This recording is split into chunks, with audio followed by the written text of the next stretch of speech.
Hey y'all. So I am nearly 90 days into my grief journey.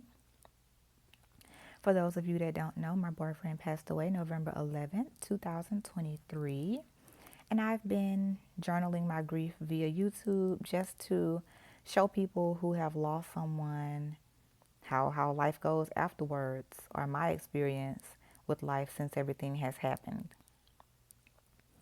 And I decided to do this. For one, it's very healing to me. And for two, I didn't find a lot of vlogging on here about grief when it first happened to me. So I wanted to create a community to help those who may be experiencing what I'm experiencing.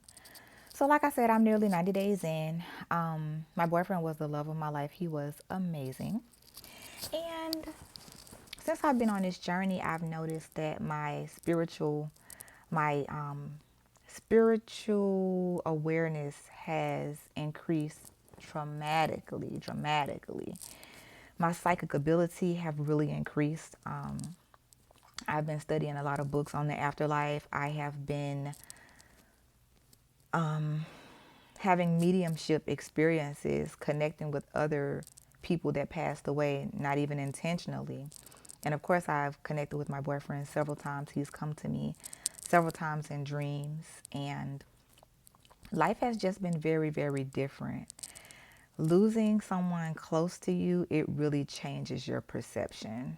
Like, it changes your perspective on life and everything.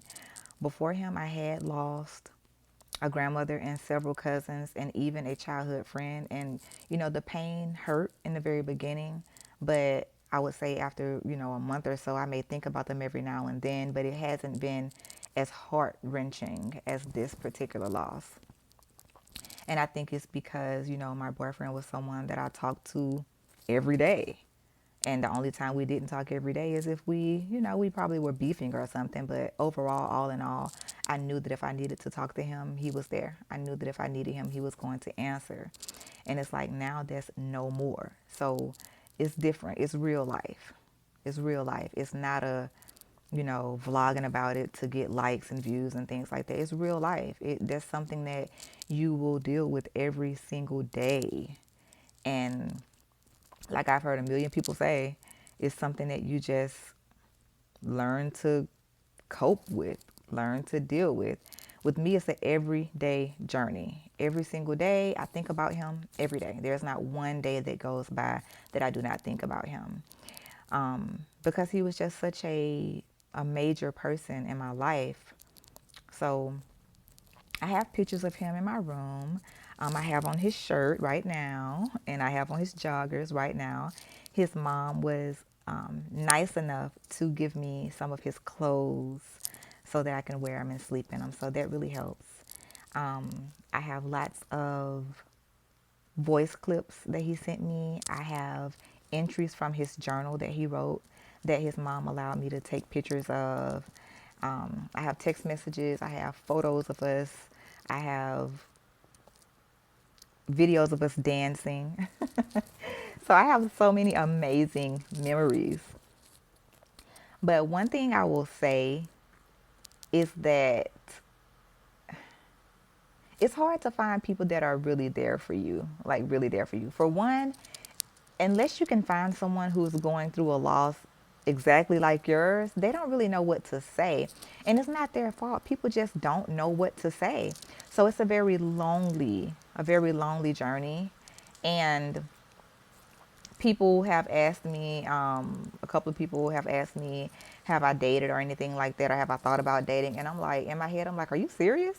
He just passed November 2023. It's literally February 2024. No.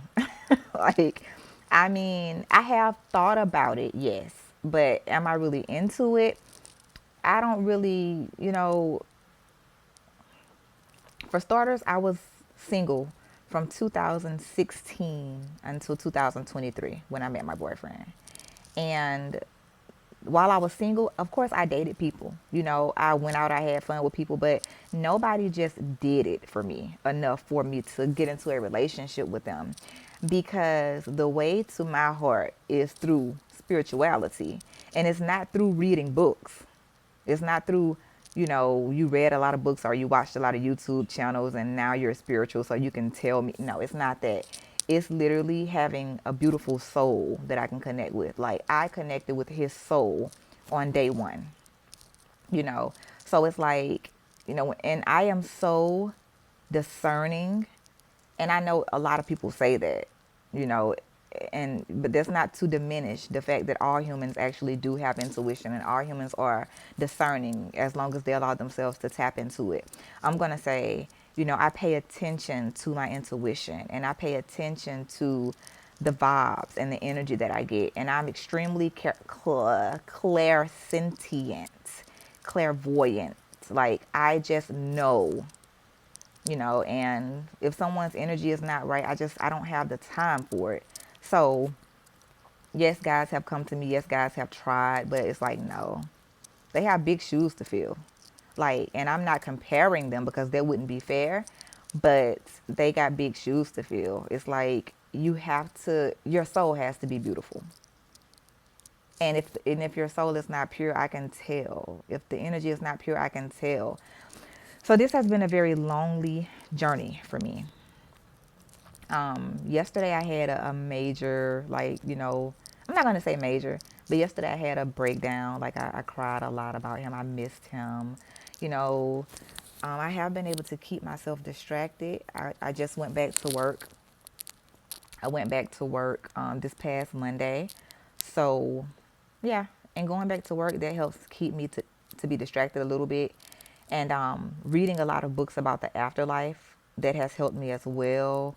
I will put the links of the books, the name of the books that I've read in my comment section. As a matter of fact, I can just tell y'all the books that I have read that has helped me to cope with my boyfriend's transition. Let's see. All right. So the books that I have completed so far is Between Death and Life by Dolores Cannon.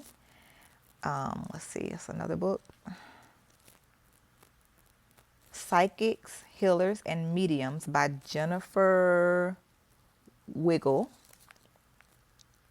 Bridging Two Realms by John Holland.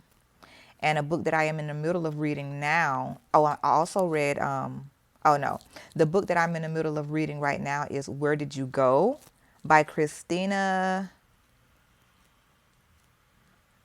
I can't really see her last name. And then another book that I'm going in between the two of them is The Afterlife Frequency by Mark Anthony. But those books have really helped me to cope with the transitioning of my boyfriend. And then also, like I said, he shows me a lot of signs that he's okay. He's come to me in my dreams. And guys, you have to be very careful. Like when you are on your grieving journey, people will try and prey on you, and they will try to they will think that they can just say and do anything and that you're vulnerable and that you'll go for it, but stand in your power. Like just use your discernment. We all have it. We all have it. But yeah, so this is, like I said, I'm nearly 90 days into my grief journey, and I've had good and bad days. I've had good and bad days. I can honestly say that I've had more good than bad. And the reason that I can attest it, I can attribute it to the books that I've read. To the books that I've read, and also to me being spiritually conscious enough to accept the signs that my boyfriend give me, to be mentally open and just very open-minded to know that death is not the end. And this is just, like I said, it's a knowing within me. I read these books and it confirmed it, but within me, I knew, the God within me knew that there was more, so it's like knowing that I've been comforted. So to those of you who feel like your loved ones are gone and you'll never see them again, and that you can't see them again until you pass away, no, that is not the truth. You can still connect with them. You can still talk to them. You can hear from them. You can receive signs from them, and it's there. So you just have to be willing, open, to receive those signs. But okay, y'all, it's thundering really bad outside, and I'm a little scared. Shiver, shiver.